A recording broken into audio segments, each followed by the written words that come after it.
आज मैं जा रहा हूँ वैष्णो देवी जी की यात्रा के लिए।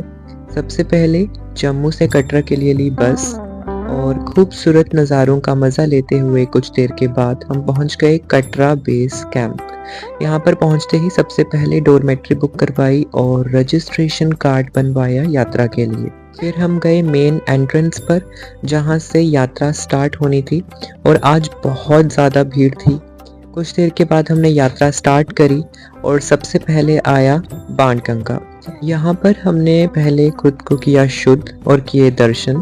फिर हमने यात्रा कंटिन्यू रखी। धूप थी, चलते चलते लगने लगी थी गर्मी। जैकेट उतारी और चलते गए। रास्ता पुराना वाला ही लिया था और खूबसूरत नज़ारों ने बहुत साथ दिया।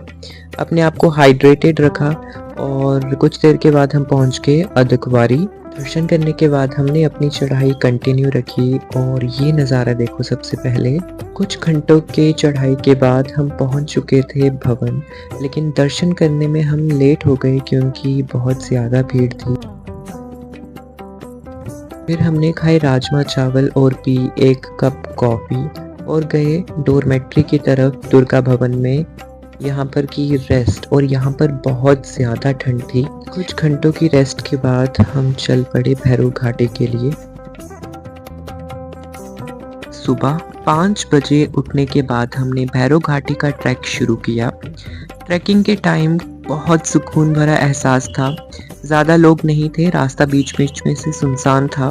कुछ देर की मेहनत के बाद हम पहुंच गए भैरव घाटी और यहाँ से भवन बहुत खूबसूरत दिख रहा था।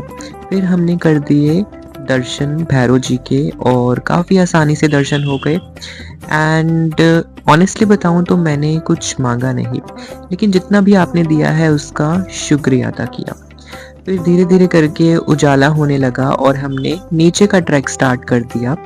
जैसे जैसे उजाला हो रहा था वैसे वैसे पहाड़ियाँ और खूबसूरत लग रही थी और नीचे जाते जाते नज़ारे भी बहुत खूबसूरत हो रहे थे।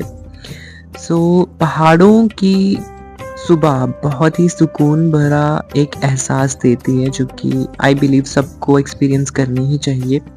और नीचे जाते जाते मुझे लगने लग गई थी भूख और मैंने खाए अपने favourite gulab jamun from eatery. फिर हमने ट्रैक को कंटिन्यू रखा। नज़ारे और खूबसूरत होते गए।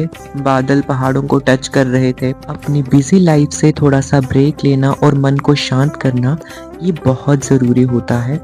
एंड ये मेरी एक सोलो ट्रिप रही and also this mark the beginning of 2026 with new blessings.